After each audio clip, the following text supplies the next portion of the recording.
Hey y'all, how's everybody doing? I hope everybody's doing okay.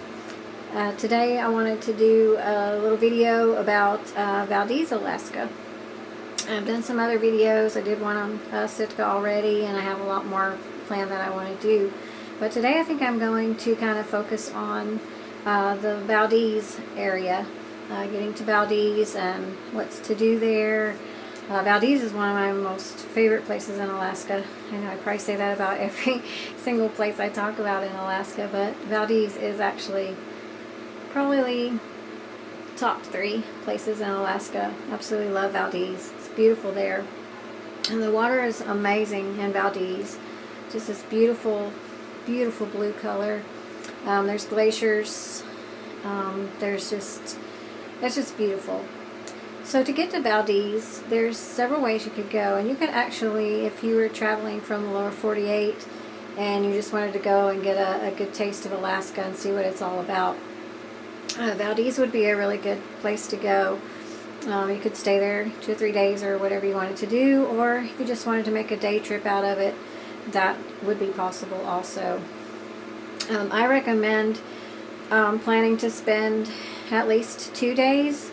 I would say take a day to get there, spend the night in Valdez at one of the nice hotels there, and then take your time coming back from Valdez.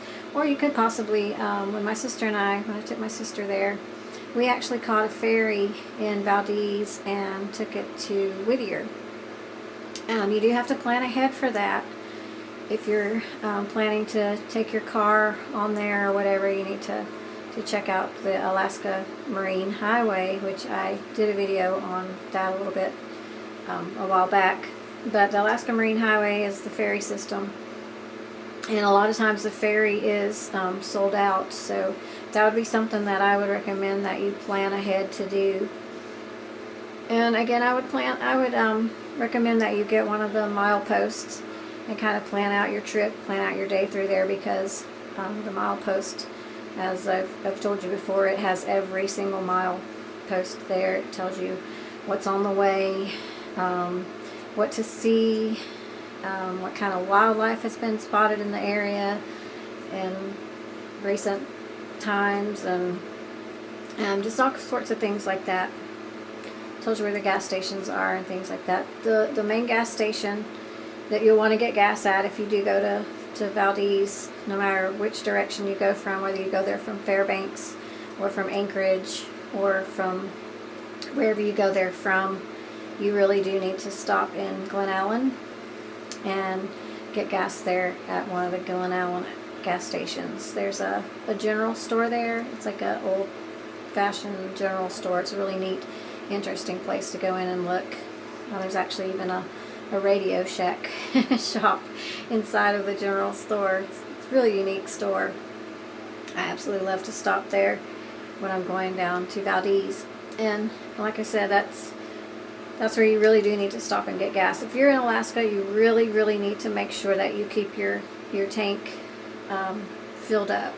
Anytime you see a gas station, if you're anywhere near half a tank, you need to stop and go ahead and get gas, because the gas stations are very few and far between in Alaska. So I highly recommend if it's, especially if you're not really sure where you are and you've never been there before, or you're not sure about where the gas stations are, they are very few and far between, and always make sure that you have plenty of gas. And like I said, you can pick up a copy of the milepost, and it will usually tell you where all the gas stations are, but you really don't want to, chance maybe the gas station has closed since the book was published. They do a new milepost every year just about, but something could close 2 days after they publish it. You just don't know. So always, and not just in Alaska, but anywhere you travel, you should really, especially if you don't know the area, you really should try to keep your gas tank filled up at all times. If you get down below that half mark, I would highly suggest stopping if you see a gas station. So Glen Allen is a great place to stop. There's a couple little restaurants there in Glen Allen. There used to be, I don't know if it's still there or not, but there was a little food truck there that you could stop and get some food at, and they have very good food.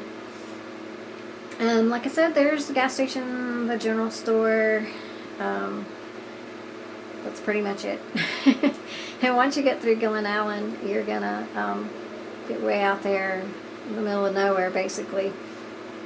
And there's on the way out to Valdez, going out that way, you'll get to see the Matanuska Glacier, and that is the glacier that you can drive your car very close to, and it's considered one of the only glaciers that you can actually drive to. Most of them you have to get out and hike and walk to, but that one you can drive up pretty much right up to it. You can also see it from the main road that goes to Valdez there.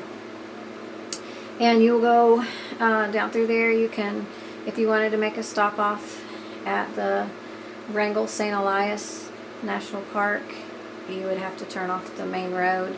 It's a pretty good drive out through there, and at times, not all the time, but at times the road is a little bit rough going out through there. Most times it's okay if you just take it slow and don't get in a big hurry or anything.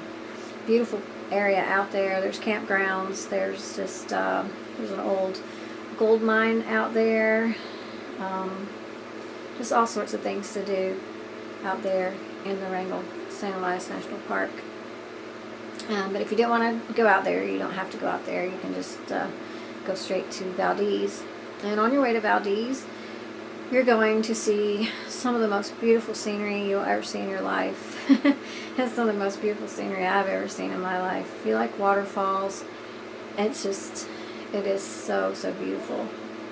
But you'll head out that way and you'll go over Thompson Pass, which is one of the highest elevations that you can actually drive in Alaska. Alaska has many huge mountains, really high elevation mountains, but for the most part there's no road over them. So that area through there, through Thompson Pass, is one of the highest elevations you can actually drive in Alaska. And once you get up there, it doesn't matter what time of the year you go. You can go in midsummer and there's still ice and snow up there. You can stop and play in the snow. Whatever you want to do. It's very beautiful up there. Glaciers around on the way there. There's several places where you can see the glaciers off in the distance. Also out that way there's Bridalveil Falls on the side of the road. It's right on the side of the road. Plenty of pull-off area. You can pull off. There's hiking trails you can walk on as you're going out through there. You're going to go through the Keystone Canyon, which is just breathtaking. It's absolutely amazing. Oh, it's so beautiful. I wish I was there right now. You'll go through Keystone Canyon and you'll see one of the old railroad tunnels that used to go through that area. And you can actually go inside the tunnel, and it's real cool inside of there. There's plenty of parking, like I said, at all of the different places. There's Horsetail Falls, there's Bridalveil Falls, there's several other little falls that are, I'm not sure what the names of some of them are. I'm not even sure some of them have names, but there's so many of them. But it's just beautiful. Especially if you go during like rainy season, there's just, the waterfalls are beautiful. The river that runs through the Keystone Canyon is just, it's gorgeous. I just can't even express enough to you guys how beautiful it is there.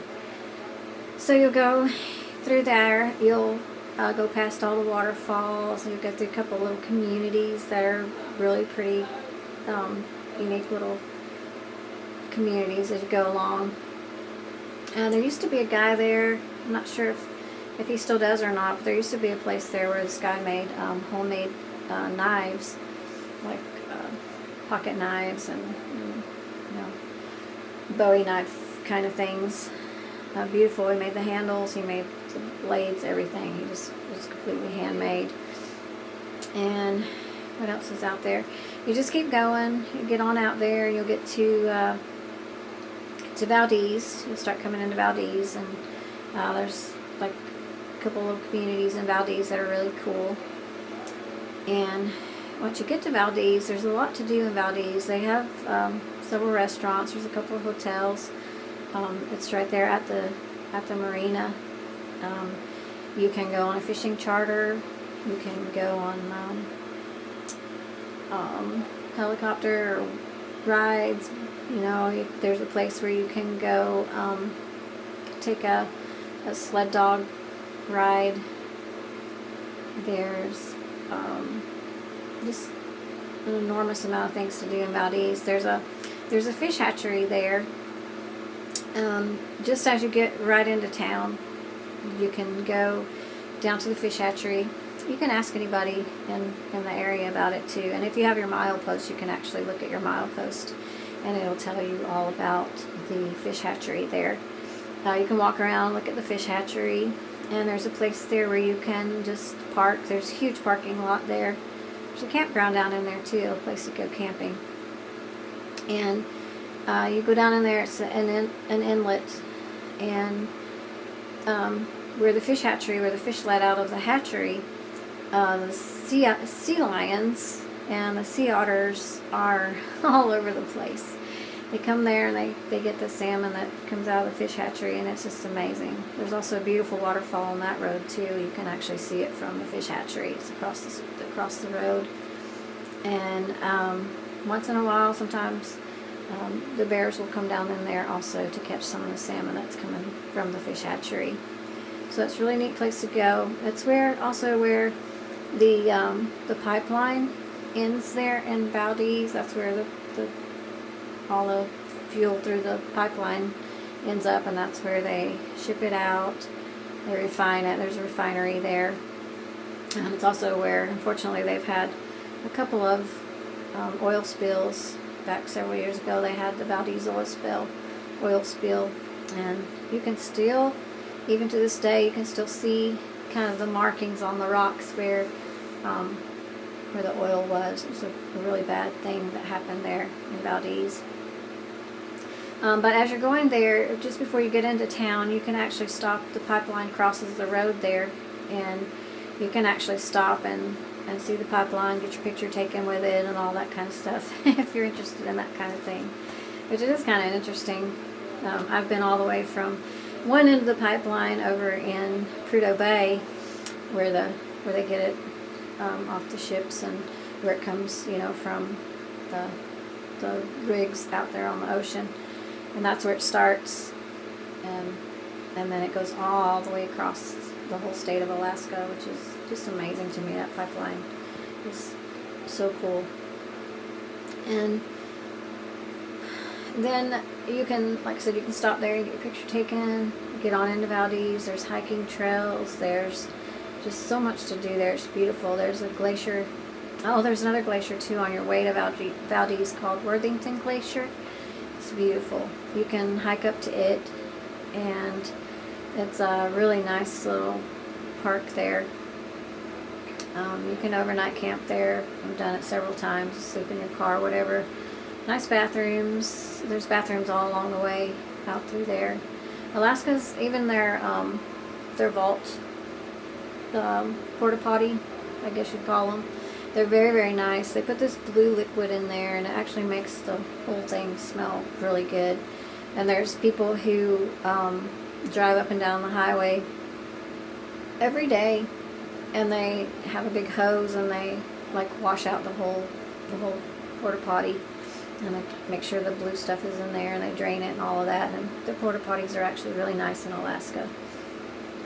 So out that way, there's quite a few of them. But Worthington Glacier is a place that you really should stop and just kind of walk around and look at the glacier. It has receded a lot in the last few years. Just in the time that I've been going there in the last 15 years or so, it has really receded a lot. And it's a place that people really should get to go and see before it has receded to where you can't see it from that side of the mountain anymore.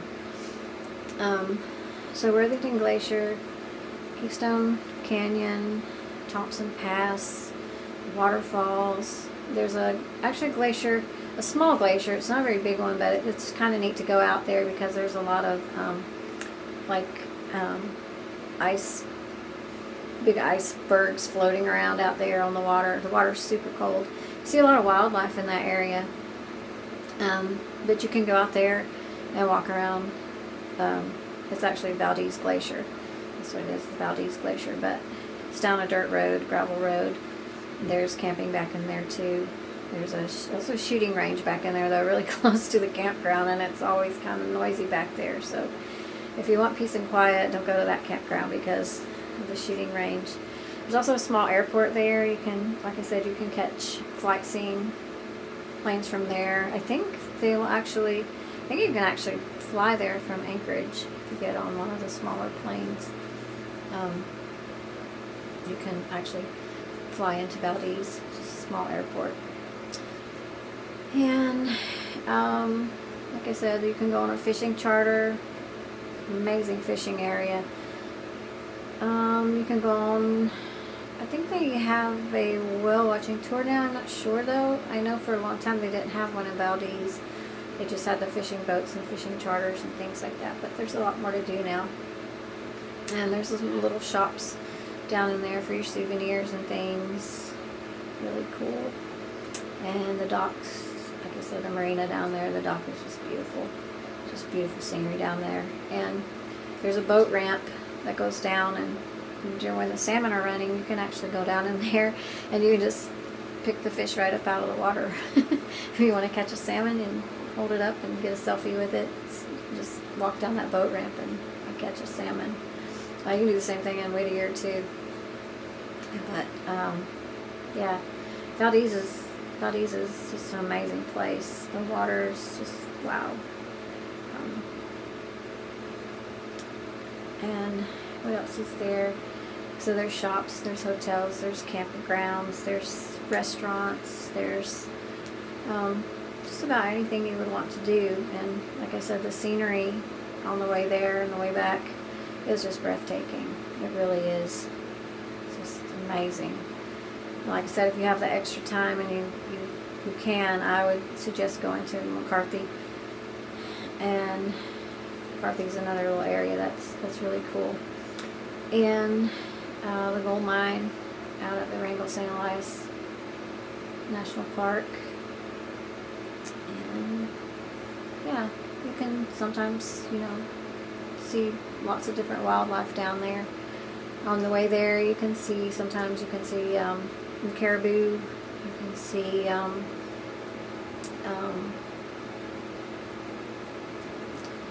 these big, gigantic jackrabbits, snowshoe hares. That's what they are. They're snowshoe hares. Sometimes you can see herds of snowshoe hares, and that's what they're called, is a herd. And when I took my mom the first time, we were driving through there, and we saw a herd of snowshoe hares. There was probably 30 or 40 of them just right on the side of the road. It was really, really cool thing to see. And they're huge. If you've never seen a snowshoe hare, you just won't believe it when you finally get to see one. What else? There's other wildlife too you'll see along the way. You might see a porcupine or something like that on the side of the road. So it's a pretty cool area to go to see wildlife. Eagles. There's lots of bald eagles there, golden eagles. And of course all kinds of gulls, mule gulls, or just all sorts of gulls. And yeah, it's just beautiful. I mean, it's one of the most beautiful places there is in Alaska. So I would recommend, if you just had a few days, if you just wanted to go there and, like I said, just get a taste of Alaska and see what it's like, I would suggest making a trip to Valdez, because it's just beautiful. You can go there from the Anchorage airport, and you go through Wasilla and through the Matanuska Valley and by the Matanuska glacier. It's called a volcano. You can go by the glacier, and all along there's a beautiful river that runs along through there. It's a glaciated river, so it's oh gosh, it's so breathtakingly beautiful. Can't even tell you how beautiful it is. But there's all sorts of things you can do there. Like I said, you can take a fishing excursion. You can go on a sled dog, and you can tour the sled dog facilities, and you get to ride on this sled that actually has wheels on it, so you're not in the snow or anything. but it's a pretty cool thing to do. And you get to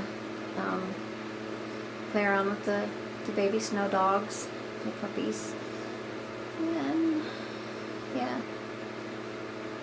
there's you can go glacier hikes. You can go on. There's just numerous trails there that you can go on, and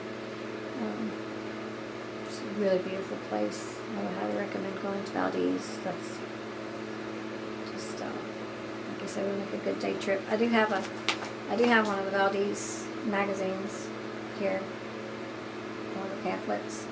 These are super nice. Like I said, you can order one of these. You just go to their website, go to the Valdez Visitor Center website, and there's a link there that you can order these. They're absolutely free, and they have all sorts of things. They have the maps. They're going to tell about the different adventures that you can do, and see, I think they actually have a picture of the beautiful waterfall. Let's see. Oh yeah, they do have whale watching tours now. So they have whale watching tours, whale watching boats. Looks like you can rent your own boat. You can go like snorkeling or something there too. Oh, there's a humpback whale. That's pretty cool. And yeah, there's just tons of things to do there, tours and attractions. Here's the little maps of the area. Oops, a bit blurry. The maps of the area. They're blurry, but you get the idea of it. Yeah, there's bed and breakfasts there. There's just all sorts of things. There's one of the beautiful glacier pools. Okay, maybe. I don't know. I don't know if you can see it well or not. I'll put some pictures at the end of the video that you can see. Valdez flying. It shows people flying into Valdez there. But like I said, I'll put some pictures. I'll put some pictures of the video at the end of the video too, so you can see what Valdez looks like. But I highly recommend going there, and I highly recommend if you are planning a trip there, go to the Valdez Visitor Center website and order you one of these books, because these things are amazing. They have everything in here. If you don't have your milepost, you have all the information that you really need, but I recommend getting one of these. Oh look, you can even go, you can even ride a bicycle on the glacier. Do that. So you go bike riding on the glacier. You can't do that anywhere else. There's a picture of one of the waterfalls. Yeah, I don't think you can see it. It's too dark. But there's one of the waterfalls. No fireweed. Beautiful fireweed. And yeah, so it's just such a beautiful place to go. So yeah, go to the ValdezAlaska.org, www.valdezalaska.org, and you can get one of these handy dandy little pamphlet books, and it will accompany your mileposts very well. So I guess that's pretty much it about Valdez. Like I said, there's a ferry, there's a Alaska Marine Highway terminal there, so you could, if you wanted to hop on the ferry, you could, take the ferry back to Whittier. But like I said, if you want to do something like that, I would definitely go ahead and pre-book it, and you don't have to worry about not being able to get on there.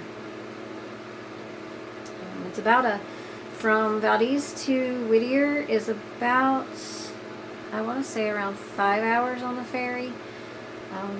Amazing. They have, a place to eat on the ferry. They have bathrooms, places. They have indoor, outdoor seating, whatever you want to do. Just beautiful. It goes through this pass, oh my gosh, it's so pretty. There's waterfalls everywhere, and there's like rock formations in the middle of the water, and there's, you can see whales through there sometimes. It's just beautiful. I would highly recommend going there, but that's pretty much, I guess, all I can tell you about Valdez. If you have questions or want to know anything else about it, of course, you can always leave me a comment and I will definitely get back to you. And so this is I did a Sitka one, this is Valdez, and I'll be doing some more of these just in-depth videos about the area, different areas. I'm going to eventually do one on Anchorage, I'm going to do one on Seward, I'm going to do one on Whittier, I'm going to do one on all the different locations there in Alaska, all the great places to go. So, might do one on all the campgrounds and things like that too, in case someone ever wants to go there and rent a car or rent a RV or whatever. We always, when I took my mom several years ago, we just rented a car and we slept in the car pretty much every night. There's so many places to camp there. And when I took my sister, we stayed in the car most of the time, but we did get a bed and breakfast one night. It was really, really cool. It was a really neat bed and breakfast. Maybe I'll look that up and tell you guys what the name of that is. It was down in Kenai, down near Soldotna. But it was a very cool bed and breakfast. The lady was super nice. We were the only ones staying there, so we had the whole place to ourselves.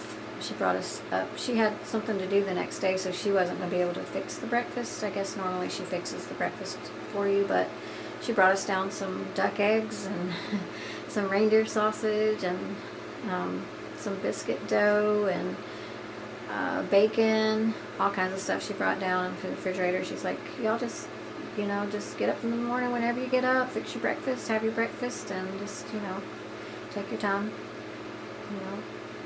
no rush on checkout. There's really no checkout time. And she said, I won't be here, but you guys have a great morning. So the next morning I got up and fixed breakfast. We just thought it was amazing. It was right on this lake. It was beautiful. There was a little boat dock. You could take the little pedal boat out into the water. It's a really, really cool place. I'll have to look that up and tell you guys what that place was called. And then we stayed another night in a hotel also. And we went all over. We went, my sister and I, we rode the train, we rode the ferry, and we went just all over the place. When I take people there on a trip, I take you to some really, really cool places. And I can tell you guys all about the really cool places, and hopefully you get to go and see it sometime. So that's pretty much it about the Valdez. Like I said, if you have any questions or anything like that, just send me a comment and I will help you out the best that I can. And just if you're planning to go to Alaska, like I said, I highly, highly recommend that milepost and the pamphlets of the different places that you want to go. You can pick them up if you fly in. You can pick some of those up in the airport also. There's an area there where they have a lot of pamphlets and booklets and things like that. But you can. I always like, if I'm going somewhere to have never been before, I like to have a pamphlet on it or whatever, a book. And then I just kind of plot it all out before I actually get there.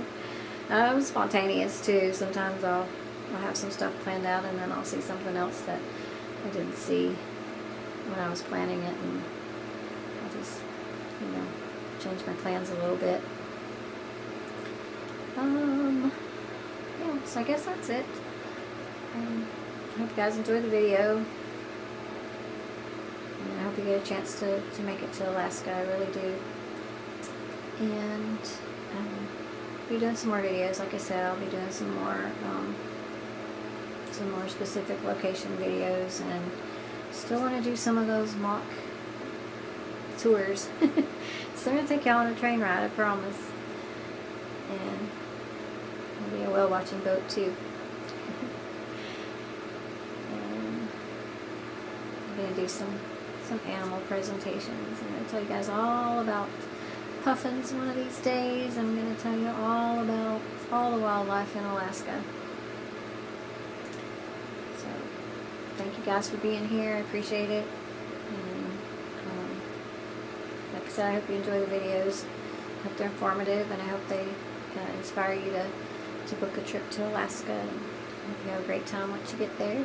And tell me all about it. And yeah, I guess that's it. Thank you guys very, very much. I appreciate every single one of you.